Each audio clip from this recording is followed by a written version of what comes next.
Welcome to the 07 show. I'm CCP Guard and I am here with CCP Mimic. We are back from summer vacations and we have lots of things to talk about, so we should get started. We're going to talk to Rhiload, one of our favorite video makers from EVE Online, later on the show. And we're also going to have the commentators from the upcoming Alliance tournament fight right here on the 07 show. We did, and I spoke to CCP Fozzie and CCP Lebowski earlier about fleet boosts that they're working on and the Rorqual. The Rorqual, we're going to hear about the Rorqual. Yes, we're going to hear about what they're doing to the Rorqual. Okay, that's cool, that's cool. Also, we want you to go to react.eveonline.com and post your immediate reactions to everything, and we'll see that on the screen. Use our hashtag on Twitter, 07 show, and you might see your handiwork on the screen. So say something clever, and you might also win some skins if you're lucky. You shall indeed, but first let's hear from our executive producer, CCP Seagull.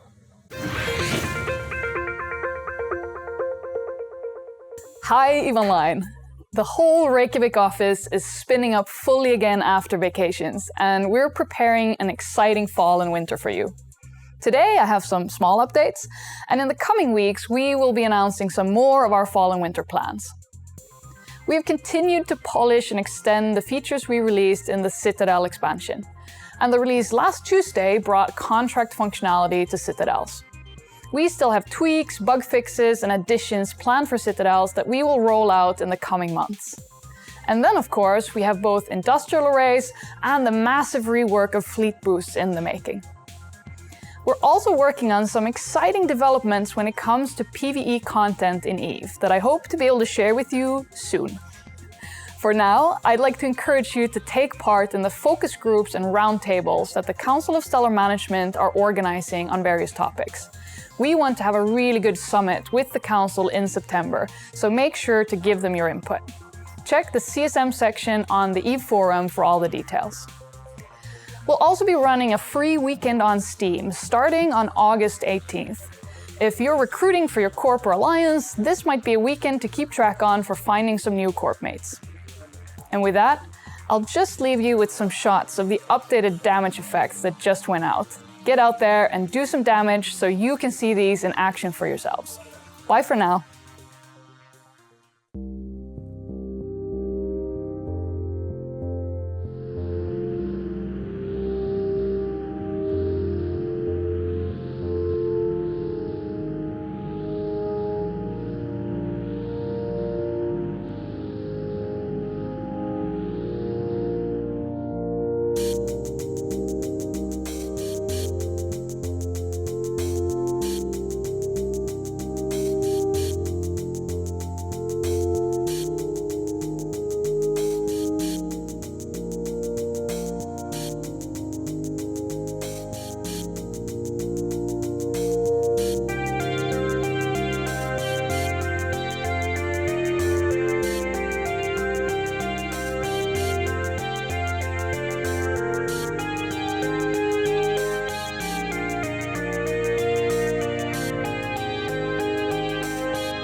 Welcome back. That was our beloved executive producer, CCP Seagull.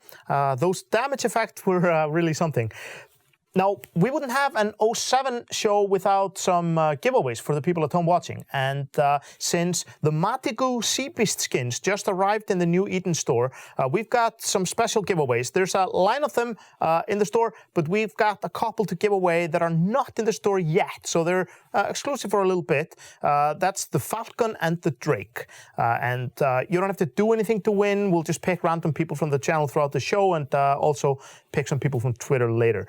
But we made a little montage of the skins that are going in the store so you can kind of get an idea what they look like. So let's take a look at that.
Ooh, wow, those look really amazing.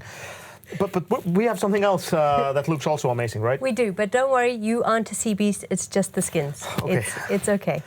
And of course, we recently had a competition for make your alliance logo or corporation logo from things around the house and send it in to us. And we have some submissions, and they're each going to get a set of the Drake and the Falcon Seabeast skin. Yeah. So we have some submissions up here which we like the best, and when they're on screen I'll read out who they are. And this of course is from Caprice for Ushra Khan, part of the Minmatar militia. If you look in the background, there's a spray paint and little Minmatar logo. I would have guessed he's just been like punching Amar in the face like for a long time, but you know. It's close enough. This of course is Mercenary Coalition with paper clips and office stationery for the win. It's very, very clever. And next we have Knowledge is Money, Money is Power. And this one, where there was a small... sorry, I shouldn't laugh. This came in from Stefan Salmare, and he, with a little note that unfortunately he couldn't paint the horse orange because his mum would shout at him. So yes, yeah, I'm sorry about that. You should, never anger your mom. That's rule number one. Not your mum. And this, of course, is Frui Hegerin from New Signature, and I believe that they spent a total of €2.80 and an envelope to make sure that we got this submission. It's good value. It's good value. Yes, it seems so. And then, of course, this is my favorite, which is from Eve Scout Enclave. And those are the submissions that we received and liked the most, and they're, of course, going to get that set of skins. So thank you so much for those. We really appreciate it. And now, of course, we have another ship spotlight, and we're going to be taking a look at the Vagabond.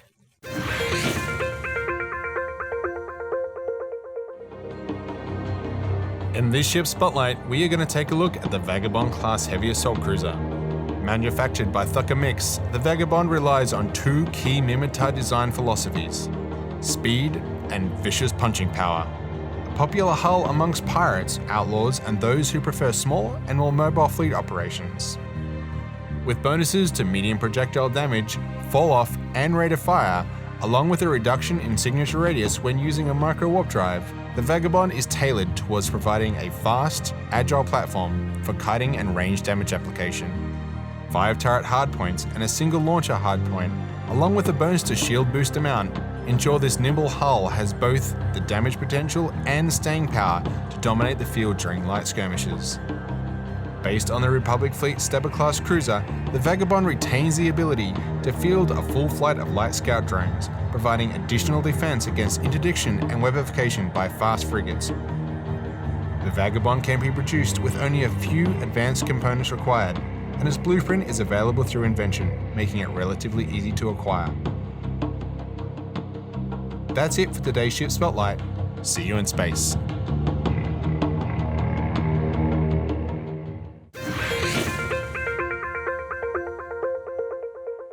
The Vagabond is sure an amazing ship, and we might see some Vagabonds later on this show when the commentators fight it out.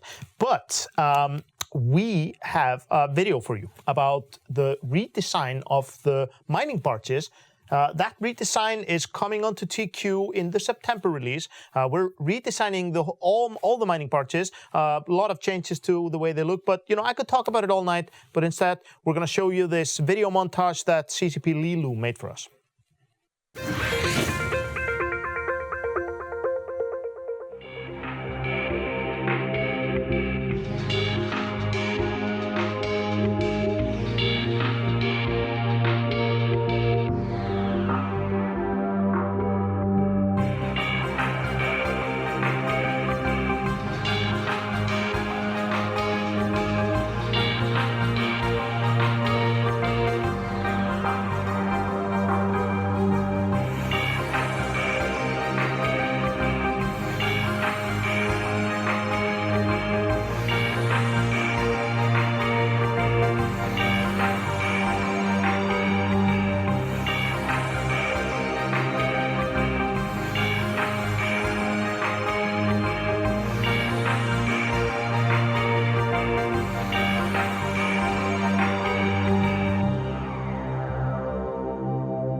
If you are warping to a gate and pass someone warping the other way, it's probably best to avoid eye contact with them.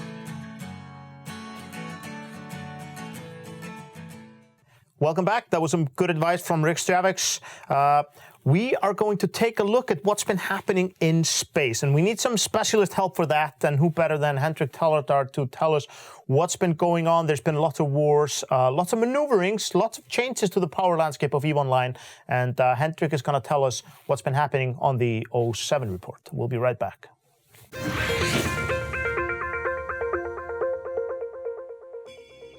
Hello there folks, Hendrick Tallardar here with the latest 07 report. EVE has changed a fair amount over the past few months since the last update, so without delay, let's get started. Back in March, the conflict that became known as World War B began, and by around May it was mostly finished. The Imperium, who once held control of the northern nullsec regions for almost 6 years, were driven from their homes, but continued to carry out their own counteroffensive against the Money Badger Coalition for several months thereafter.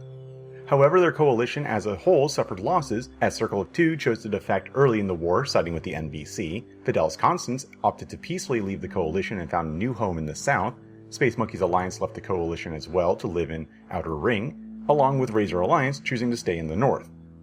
Of those four, Space Monkey's Alliance was the only to essentially shut down entirely as a result of lack of leadership and the inability to adapt to their new situation.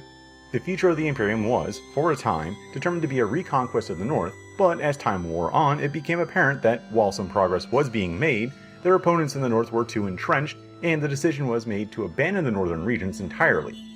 Instead, the Imperium chose to move themselves to the southwest and invade the Delve region, currently held by League of Unaligned Master Pilots and several other smaller groups. As the Imperium heavily outnumbered and outgunned these alliances, their conquering of Delve was rather short, taking only around 2 weeks to do so. This invasion has not gone unnoticed by other members within nullsec, and it was announced by Test Alliance Please Ignore's pro-god Legend that his alliance would apparently be deploying to Delve to aid the residents there against the Imperium's invasion. Supposedly, this was a result of a mercenary contract paid for by Lenny Kravitz II, who is cited as the main financier of the groups that helped spark World War B. Just east of Delve lies the Quarius region, home to the Quarius Fight Club, a loose confederation of alliances who do not attack each other's sovereignty structures, but still fight one another in mutually friendly conditions. The QFC has of late suffered a few morale losses as a result of a group of alliances headed up by Pasty Syndicate attacking their systems over the past few months.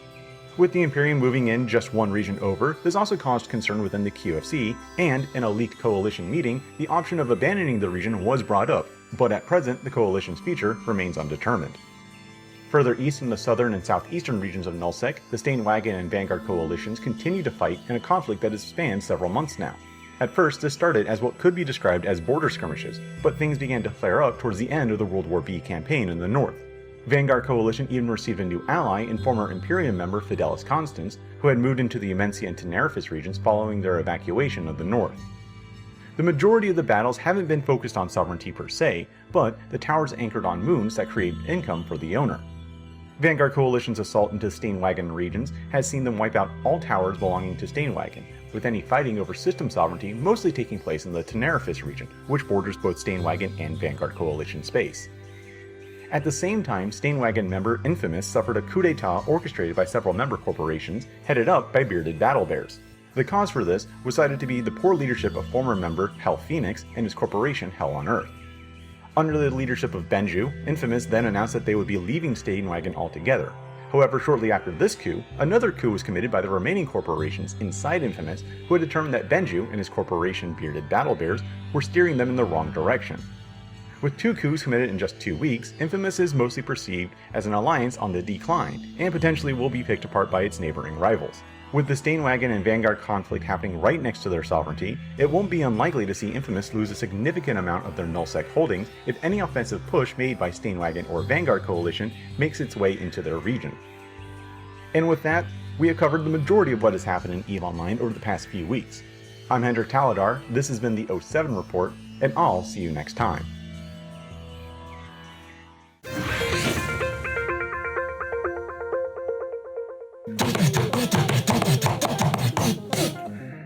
Welcome to the news at 07.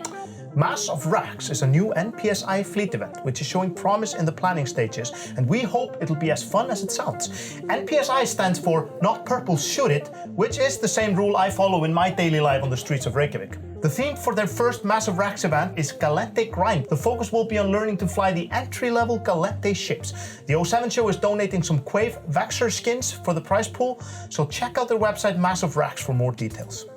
Another NPSI fleet that will be forming on August the 28th is the Pew for Reps roam that will be flying in support of the Broadcast for Reps movement. Details of the fleet comp will be announced a few days before the event, so keep an eye on the forums.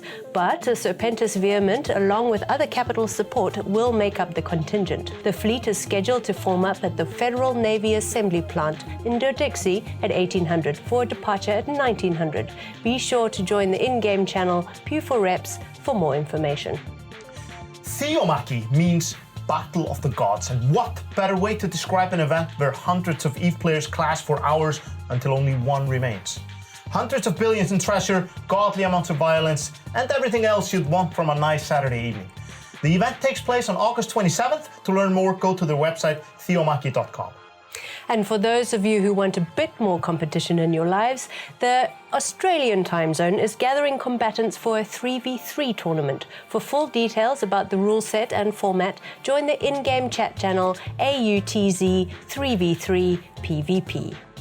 We're also heading into Prime event season, so we want to highlight the top events remaining in 2016. First and foremost is the upcoming Steel City EVE event on August the 20th, which will be attended by the extraordinarily talented Rixx Javix.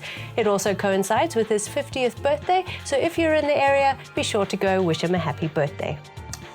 The biggest player gathering in Germany starts on September 16th. This ticketed event takes place in Düsseldorf and features various presentations and roundtables and activities over 2 days. Food and drink is included, which may or may not be the reason our very own CCP Phantom and CCP Bunnyvirus will be in attendance to talk about EVE and hang out. Tickets are on sale at their website, gfleet.de.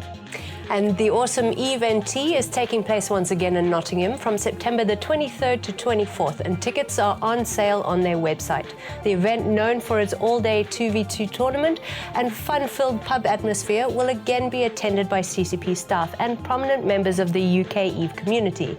The event has limited capacity though, and typically sells out, so grab your tickets sooner rather than later at eve-nt.uk.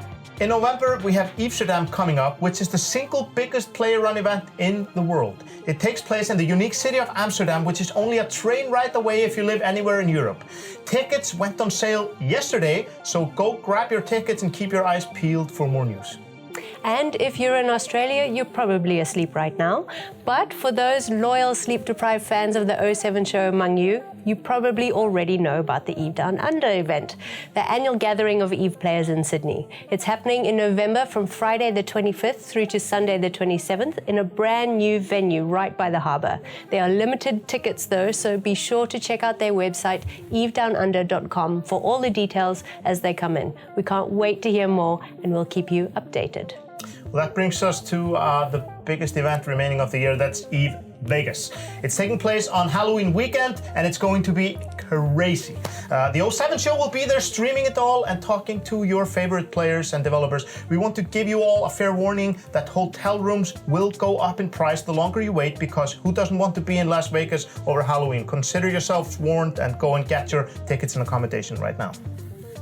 We want to give a special shout out to Eve NT TV, whose Twitch channel is nearing something like 40 hours of streaming every week, with contributions from popular Eve streamers like Rain Chocolate, Sutonia, Jeff Raider, and many more. Go follow their Twitch channel and you'll always have something to watch while you effortlessly pwn noobs in space. Twitch.tv/Eve_NT_TV. It gives us great pleasure to announce the Capsuleers who showed exceptional courage and determination in their efforts against the Serpentis recently.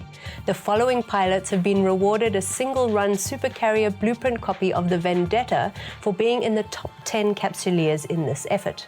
That's Ardelia Blumenthal, Discordia Duenna, Alan Asquez, Zerif Dregamon, and Murave Verpio. And the following 5 pilots have been awarded a single-run Titan blueprint copy of the Vanquisher for reaching the top 5. Breaking Fast, Sanch Leko, Dark Azario, Jaren Alderwing, and of course, Businesswoman. Congratulations to all of you. In other news, reports from sources close to the Empress are starting to trickle in, alluding to ships gathering in as yet undisclosed locations in the lead-up to the coronation. We'll have more details for you as we hear them. And of course, the first summit for CSM 11 takes place in Reykjavik on September the 12th through to the 15th. And this time we're bringing the whole CSM to Iceland to help us plan a great winter for Eve and to bring to us the matters closest to your hearts. So now is the time to start reaching out to your representatives on the CSM. Let them know what's important to you and what you'd like them to bring to CCP's attention. We're looking forward to a busy and productive summit. This was the news at 07. We'll see you later.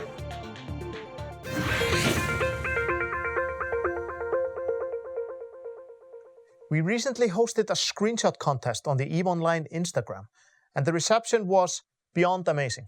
We got 1,083 screenshots from 144 Capsuleers. We handpicked the top 5 screenshots from this giant pile, and these are our 5 favorites who each win a limited edition of the Art of New Eden book signed by the CCP crew.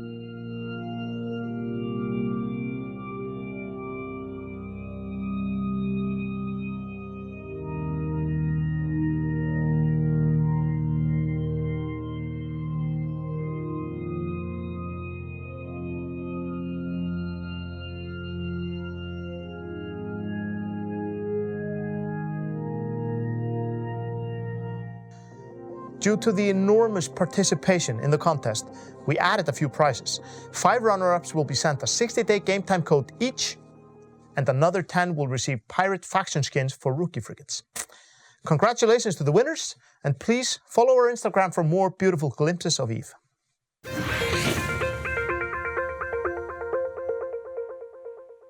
Welcome back to a special market summary from Eve Prosper for the 07 show. I'm your host, Locke Fox, and we are here to bring you July's market news and forecasts for your summer. The full show returns from hiatus on September 1st, but be sure to check out eveprosper.com for our print reviews of the latest data dumps from CCP Quant. With that, let's get right into the meat of it. Plex prices rallied last month thanks to the Alliance Tournament auction stage. Many classic teams were vying for a precious few slots, and according to the news reports, paid big for the privilege.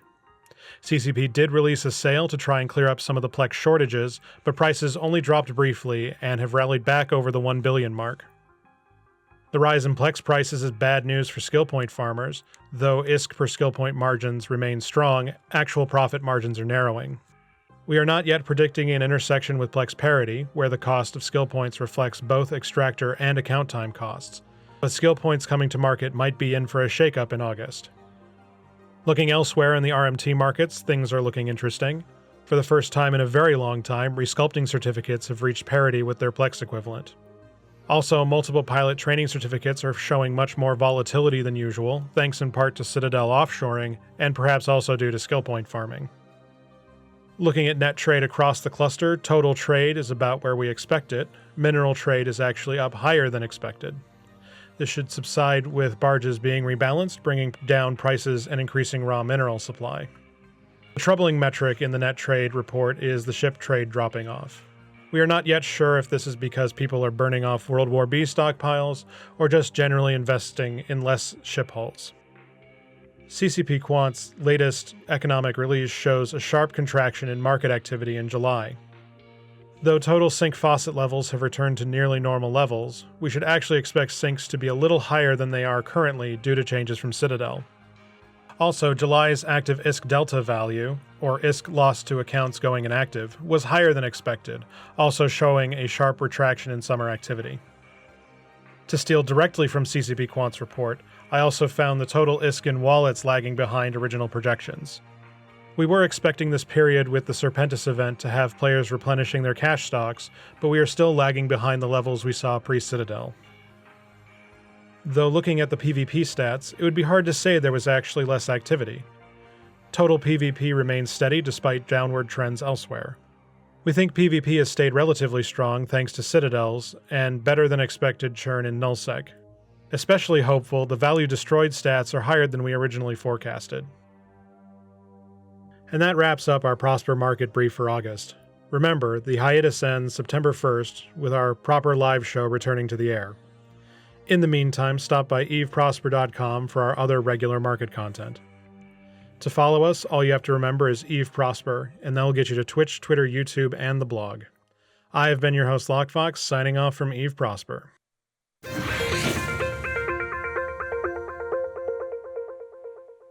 So that was the news and everything that's been happening on the markets. And coming up next, we have Stargazing with Stargazer, which is one of our new pilot segments on the 07 show. So be sure to let us know what your reaction to is with react.eveonline.com.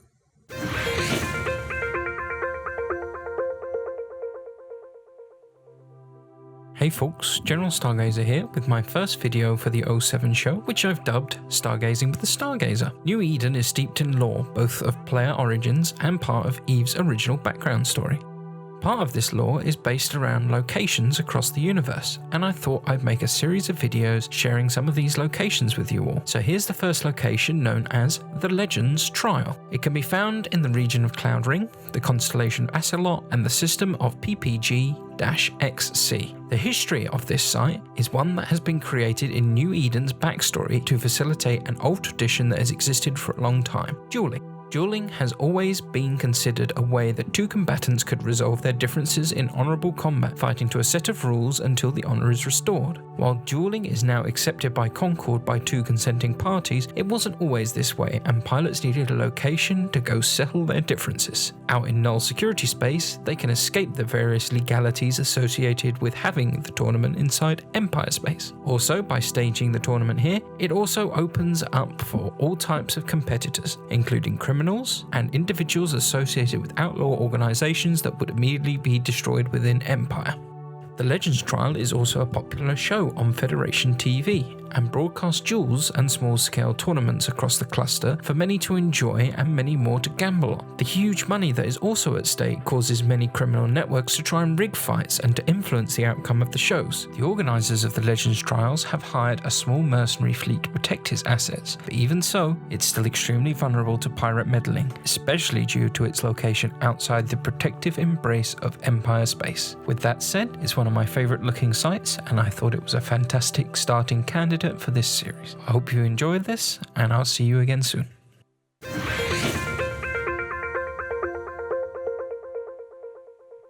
We hope you enjoyed that as much as we did, and please let us know what you think about future episodes or if there's a part of space that you would like to see more of. Next up, we have Rhiload, who is the creator of the zKill guides, who I must warn you, for those who may have sensitive hearing, that there may be some adult language coming up.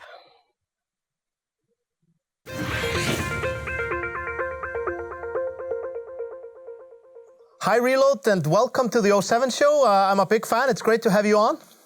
Hi everyone. How are you doing? Great. We're good over here. We want to ask you a little bit about yourself first. How long have you been playing Eve, and kind of how did you get into making videos about Eve?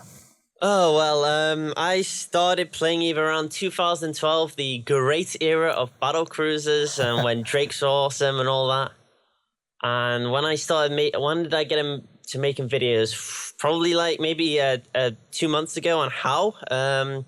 Well, there's other very similar guides to.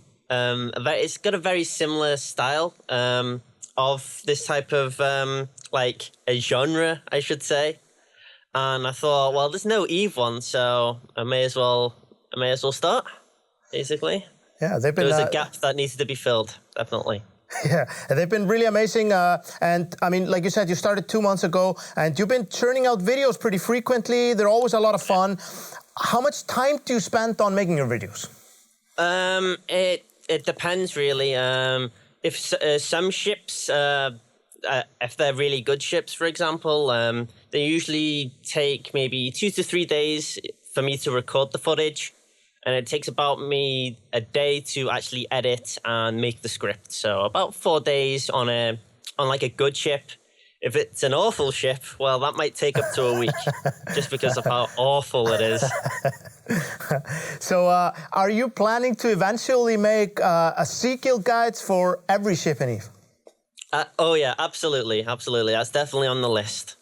On every ship in EVE, hopefully. Yeah. So we got to speed up production to keep up with you, I guess. Oh yeah. Better start churning out those ships. Yeah, but how do you decide which ship to do next, and how do you kind of get your ideas for what to say about them? Well, beforehand, when there wasn't like much like vocal support, what I would usually do is I would usually just go into my hangar and be like, what ship is pretty unused, right? And then I'll if it's a ship that's quite used, like the Barges, I would make a really gimmicky fit and try and make it work. So as a triple propulsion Barges. But now it's more of what people want to see the most, really. Mm-hmm. Yeah. But like around this time, I am working on a few special videos. So yeah. Any hints as what's coming up? Yeah. One of them is CCP Logic Bro's favorite ship, and the other two. One is a very, very special ship, and the other one is quite a very awful ship. Okay, I look forward to all of those. Yeah. But I mean, we've seen that you're not just making guides for ships; you're making guides for things that are happening in and around EVE. Are you going to be making more guides for other EVE-related topics? Oh yeah, definitely. I'm definitely going to be commentating a match for the Alliance tournament, the one that's coming. So expect a little funny commentary on the AT. There will be other EVE topics related as well. Obviously, I want to do events, so EVE Vegas and FanFest is going to be another one as well. Awesome. We can't wait for those. Can I ask you before we leave, like, what's your favorite ship in EVE? Ooh, I can cheat and I'll say 3. The Cambion, the Widow, and the Barghest. Those are my 3 favorite. They're beauties. What is your least favorite ship in EVE? There's no like, there's no. I'm just gonna say the Sweeple right now. Sweeple. Not a fan of the Sweeple, huh? No. All right. No. But in regards to like other video makers and streamers in EVE, do you got any favorites? Yeah, I would say Satonia is a good streamer. Zach's a good video maker. There's a few others as well. Zarvox as well. Yeah. Any final shout-outs before we end this? Okay, I want to give a shout out to Logi Bro. Thanks for doing all the Thunderstorm stuff. You rock with that stuff. I mean, seriously, you really done good on this one. I want to give a shout out to my man MLG Daniel. You know who you are, my man. And I want to give a shout out to Lumpy and the Delve Squad. All right. And also the crew. You know who you are. You know who you are. I'm sure they're all watching, so... oh, yeah, they are. Yeah. So before we go, we asked you to make a special review for us of a ship that's close to our hearts. It's a ship that's flown by our QA people and by a select few players who joined the bug hunters of the ISD. And this is the Cockroach. It's a testing ship with some special capabilities. And you made a video for that. I did, indeed. Yeah, so let's take a look at that, and we thank you for being on the 07 show. Holy shit, that's a lot of fucking menus.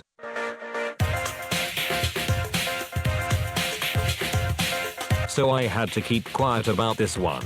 But I had to. For your own cheeky scrublord's sake, I present to you, the Cockroach, or the most ugly CCP dev ship you can fly. Seriously, why couldn't you put me in the fucking Polaris frigate instead? That shit looks way cooler than this piece of crap. I also lost my boosting Tengu while writing this script, and now I'm very sad. I'm doing you guys a favor and removing links even outside the game. Anyway, the Cockroach, despite being uglier than the Brutix, can do everything.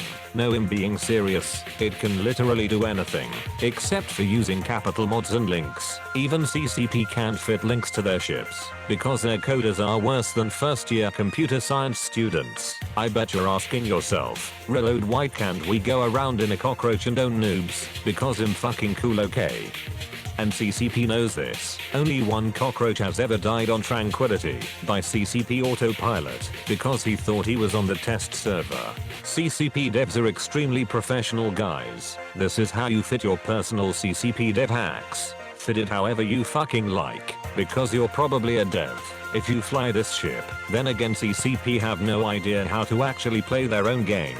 So for the CCP devs, fit it like this, or you can be a right scrublord and fit nothing but fucking AOEDDs and nuke the nearest super capital fleet, preferably tissues. Oh wait, never mind. Now you know how to fly the Cockroach. Now go out there and do your fucking job, because you're playing on Eve instead of actually working.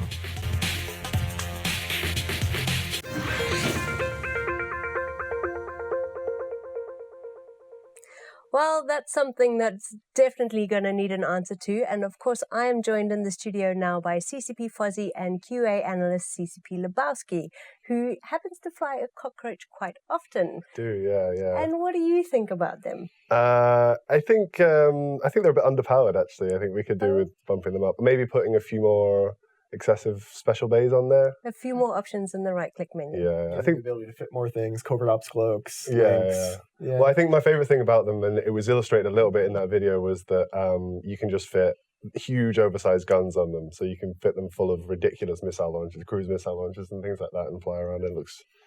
I don't think the artists are very happy with how it looks, obviously. No, it just gets like covered by modules. Yeah, and the one other thing actually that's quite recent, that maybe a lot of people haven't noticed yet, is it with the new engine trails that we did a while back now, that it now has a rainbow engine trail. The Cockroach.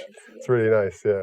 It's a good ship. I like it. Okay, well, we have you here to talk about something that Team 5.0, which both of you are on, is something that you're both currently working on, and that is the Fleet Boost rework. Yes.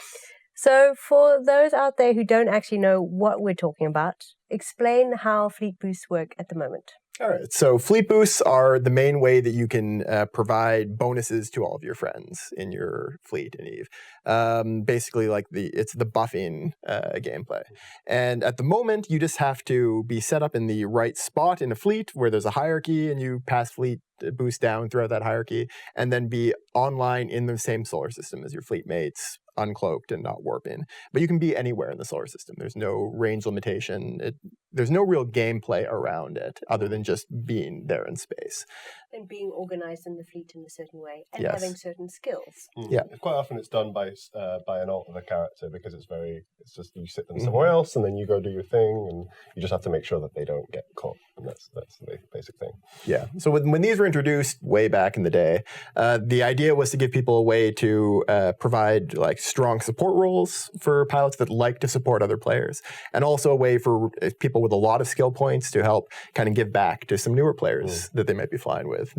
Somebody with a lot of skill points can use those skill points then to benefit their whole fleet. In practice, we think there's a much better gameplay that we can get out of this kind of support role.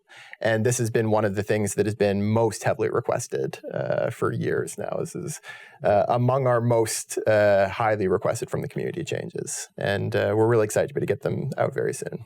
Okay, and why do you think the community is asking for such a radical change? And why is there so much clamor to get this done? I think partly because at the moment there's not a lot of counterplay. You have to have probes equipped to find the ship in its safe spot. You have to probe it down and kill it.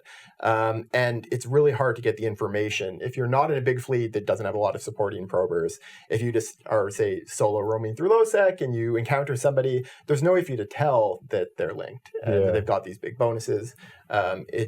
you don't currently have the tools to be able to know what you're up against. I think, yeah, that's always been a frustrating thing about it for me as well, especially I imagine as a new player where you just wouldn't know that was there. There's nothing to indicate that in any way, so you'd just be confused as to why are these people always better than me? Yeah. And as you said before, if you're fighting someone in low sec and you're asking yourself, do they have links? They usually do. Yeah. And it's also an alt role, which is something that it never really is very exciting. It's just something that if a pilot's doing it on their own, there isn't a lot of gameplay around it often. And if you're doing it with an alt, it's just have another account, set it up, leave it alone. There isn't really a lot of extra gameplay being brought by that. Okay, and how are you proposing that things change? What's going to be? What are you guys working on at the moment? So we're changing the system to a series of active buffs. You'll be able to apply a buff in a radius around your ship that will apply to every ship that was within that radius at the time that you activated it. You Friend and foe? In your fleet. Yeah. Oh, in the fleet. Yeah. Okay. You won't need to be in any kind of hierarchy. You don't need to be in a fleet booster position. You can have as many people as you want in the fleet buffing. One person can buff an entire fleet without having to be in the fleet booster role. 3 people can buff an entire fleet without having to have that kind of hierarchy set up. Okay. So that's going to be a lot easier. And when you mentioned 3 people can buff at the same time, is it all just stacked on top of each other, or is it similar timed, to how it works now? So it would be just the best or longest buff would apply in most situations for that attribute. Yeah. So there'll be a series of different types of buffs, just like there is right now. Right now, the buffs all come from different modules.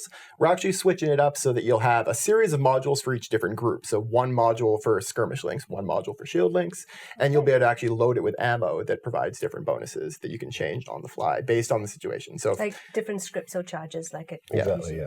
So that's going to provide the gameplay around making sure you hit your fleet mates with it. The way to work is actually you activate it, it buffs everyone in the fleet, and then you can even warp off in the same ways you could if you had like a Dictor bubble or something like that. You can then leave to avoid being primaried, for instance, and the buffs will apply for about a minute, so 2 minutes. For a certain amount of time to the ships that are involved. It's like 1 pulse that will hit every ship in the range, and then so if someone else came into that range afterwards, they wouldn't get the buff. But also, like if you did happen to be primary but managed to get the buff off in time before you exploded, then it still sticks around. It will persist for the other characters, Yeah, so we expect the gameplay is going to be really different for flying a, say, Command Destroyer, where you're probably going to be darting into a big fight, dropping a buff, leaving, coming back, taking advantage of maybe cloaking and hiding, compared to like a command ship, where you'll be doing DPS as well as choosing which buffs to give by reloading your links, and keeping range management, figuring out whether you may only want to buff part of your fleet. You may be able to split up an opposing fleet, an opposing group, get them away from their link ships. Okay, and is this just buffs or is it debuffs as well? So the stuff that's replacing gang links is just buffs. However, there is a debuff system actually that already uses this code with the supercarrier super weapons. So the AoE debuffs, like AoE newts, all these kind of things that you can use with the supercarriers, those are actually using the same code base that we're building for this gang link. Okay, and was part of that work the basis and the prep to be able to tackle this huge mammoth task? Yeah. We built what we call the buff manager behind the scenes to handle all this, and this is going to allow us to replace gang links. It's also already allowed us to do the AoE super weapons, as well as some cool stuff for Rorquals, and there's going to be more things you'll be able to do with it in the future as well. We're going to be able to build a series of types of buffs and debuffs. Some might apply to everyone in the fleet, some might apply to everyone whether in the fleet or not, like the supercarrier ones. Some might apply to only certain types of ships, for instance. Okay, and you just slightly mentioned something that's of great interest to a lot of people and something that comes up often, and that is the Rorqual. Yes. What is happening with the Rorqual? We keep mentioning it and nothing ever happens. Yes. I've been starting, I think I've made this joke a couple times on the show, actually. The Rorqual is kind of it's my white whale, right? It's something that we've been talking about doing for so long. We've wanted to change for so long. It keeps having to get delayed, but we're there now. We've got with this new buff system, the tools to really do some amazing things with the Rorqual, and we've got some other things like the super mining drones that we've already built for them. We're really excited to see what people do with them. We're giving the Rorqual basically a whole new active role in addition to what it can do now. So right now, they're really good for moving things around. They're really good for compression. They've got the industrial bays, they've got the ore bays, and they provide links from usually far away from inside of a star base or outside of a citadel. What we're going to be doing is moving that link gameplay onto the field, but providing them really strong defenses so they can survive on the field. And giving them the ability to do a lot of mining themselves, and improving their ability to provide other kind of benefits to the fleet around them. So tractor beams, remote reps, that kind of thing, as well as the ability to defend all of their allies in a crisis. Okay, and this is something that was hinted at, I think it was at FanFest, about the Rorqual having its own super weapon, something that was going to happen with that. I know it was mentioned a lot when we first started talking about all the capital changes that went out in the Citadel expansion, but just didn't quite make it in. And I believe we actually have a video of what that's going to look like. We've got some of the graphics ready to go. So this is the Rorqual defensive super weapon. The Rorqual is going to have strong tank itself, like Force Auxiliary kind of tank, but then it'll also be able to activate the super weapon and completely make itself and all of its allied mining ships and industrial ships invulnerable. They will not be able to do any damage to anyone, but they will be able to get in support. They'll be able to, for instance, light a Sino and get in the support for that.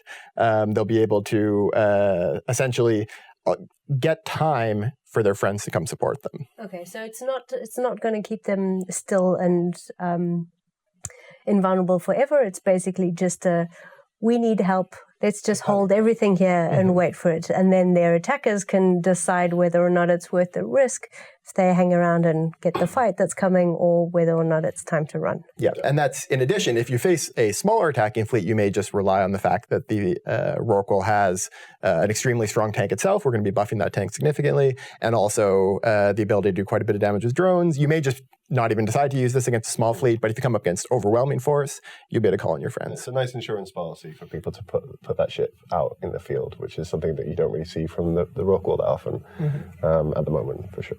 No, it's not. Oh, well, thank you very much for that. I can't wait. And I believe that this is coming later this year. Yeah, at the moment we are working towards a date of November for this series of changes. So for gang links and the Rorqual, and actually a new mining command ship as well, a new industrial command ship that'll be smaller and cheaper for people that don't want to risk something the size of an Orca or a Rorqual in a belt. They'll be able to do something that's more battlecruiser cost, Tech 1 battlecruiser cost.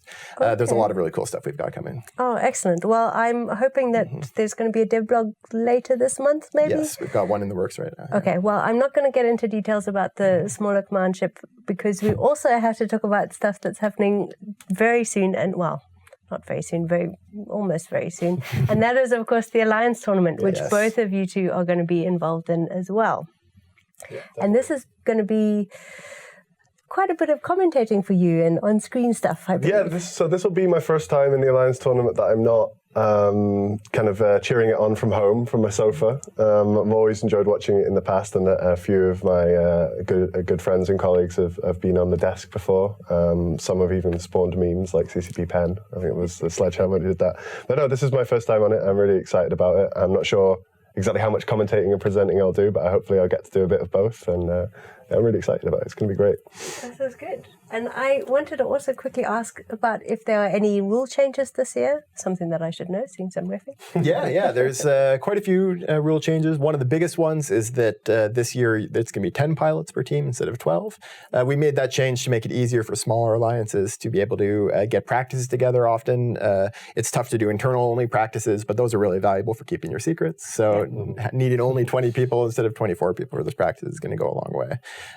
We're also making a pretty controversial change to the really expensive unique ships, like previous Alliance Tournament prize ships. You'll only be able to bring one of those ships per match. So each side can only have one super special unique ship at a time. They can bring one in every match if they want, but you can't bring a setup that's like 3/4 tournament prize ships.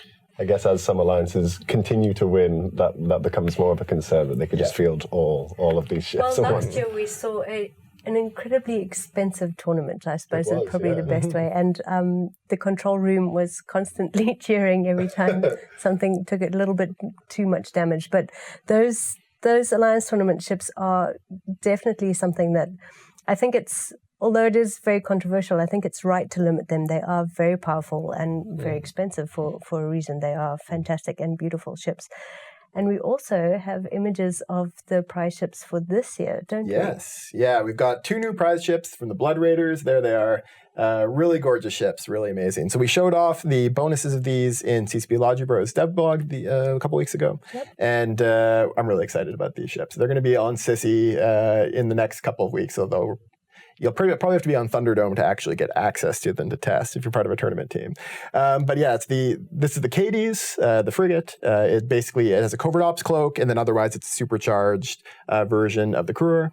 And the one you just saw there, that's the Rabasu. And this is a combination basically of a curse and a guardian with a covert ops cloak. It has the ability to NOS to keep itself full of cap, it remote repairs, and it can cloak. It's really, really exciting.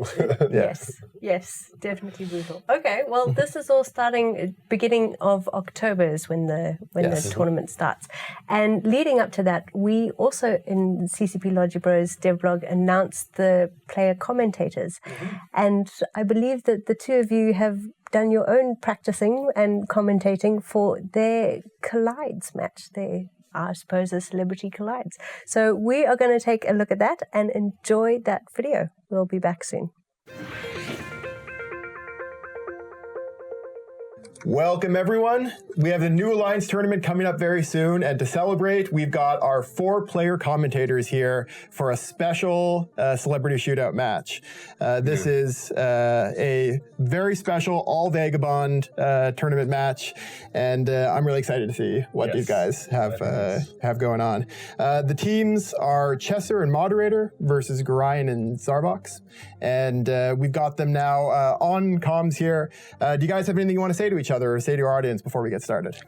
Yeah, I do. I really hope that this 07 show is going to be PG-13 rated, because what we're about to do to Zarvox and Gorion is definitely not going to be PG. Ouch, very nasty. Wrecked, bro. Wow. And from the other team, do you have anything to say in return for that? No, look, I'll let myself out. No, it's not like, on the other hand, I'm going to say various mean things in a very frowny face that should hurt their feelings. That sounds very effective, Grant. Very effective. All right, so for this match, that, I will summon a dragon made of Macho Man. Oh yeah! All right. So we told these teams that they're only allowed to fly Vagabonds, but they can fit them however they want as long as it's within Alliance tournament rules. So no more than 1 ASB per ship, no faction modules, no high-end implants, stuff like that. And they've actually warped in really close. They're all, we've got Zarvox and Gorion at 0 and Moderator and Chesser at 10 kilometers. So it looks like we're going to be getting actually a very brawly Vagabond match. So we'll go ahead and cut off their audio from each other now so they can get ready for the match and start the countdown very soon in local. So, we who are about to die salute you. You'll still be able to hear them at home, but they won't be able to hear each other from this point on, so that they can actually call primaries without giving it away. Yeah. So who do you think, Lebowski, we're going to be seeing taking this match? I'm not sure. I think obviously with the Vagabond setup, it's probably going to be a bit of a kind of a close brawl. I want to put my money on whoever's got the nicest skins, though. I think. All right, so there's Zarvox with the base skin, very classic, very classic. Zarvox, you're ruining this. Oh, we got the yellow. Orion's got the Valkyr Glory. I think that one is there.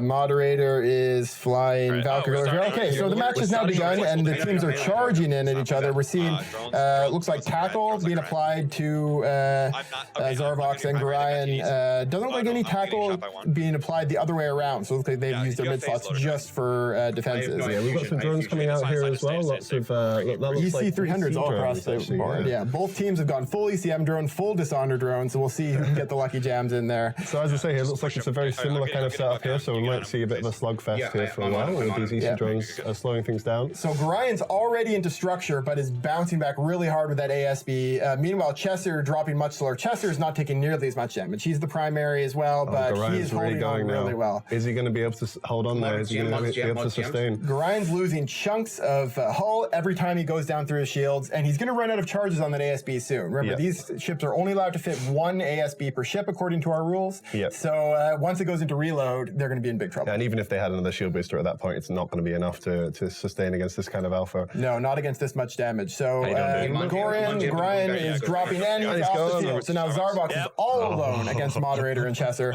And Chesser is holding on just fine. He's been taking some damage. He's been having to use up some of the charges on his ASB, but he's still at pretty much full health. It looks like one of the big differences here is that Moderator and Chesser brought scrams, while we didn't see that from Zarbox and Gorian. So the range control there was really strong. I've seen it looks like a smart bomb as well. I think there was some mention of that beforehand when they were talking about getting rid of some of these drones. I don't think it's going to be enough now on either side to make any kind of difference. No, I really doubt it. Zarbox is smart bombing to get rid of these drones. He is also tanking quite well. That ASB is holding up really well. Surprisingly, his ASB actually seems to be holding up a lot better than Gorian's did. That's right, So I'm not entirely sure what the difference is. They may have had a different fit. Maybe one was bait. Maybe Zarbox was hoping that he'd take the brunt of the damage first. Maybe if they could get him in. If they wanted to do that, though, they might have wanted to bring him in a bit closer, but maybe that would have been too obvious. In one way or another, though, he just doesn't have the DPS now to break Chesser. So we're seeing Chesser holding on just fine, and Zarbox is dropping through hull now. Big boost back. Not going to be enough, I don't think. It's only a matter of time now. Just watch him slowly go now. See how many of these drones he can take out for glory before it happens. It looks like he's taking most of them out. Yeah, the ECM drones are dying. And Chester's actually going down, but maybe... Oh, there we go. So that is a very convincing victory for Chesser and Moderator over Zarbox and Gorian. Very nice, very nice. And maybe it was, as I said then, the classiest skins one. Yes. Zarbox will get a lot of rip for that, for having the basic skin, I think, maybe. Chesser actually looks like he did run out of ASB charge at the end there, but managed to take down his target just in time. In low armor, he would have died with only a couple more volleys. That's right, but that single Vagabond against that was not going to be enough in time to do any difference there. All right, so big thanks to our player commentators. They're at home right now, remoting in for this match, but for the actual Alliance tournament, we're going to be flying them up here to Iceland and joining us in the studio for a really, really amazing set of matches. Yep, so we look forward to seeing you all there, and yeah, it's going to be great. I'm really looking forward to it. It's going to be really good. See you guys. Take care.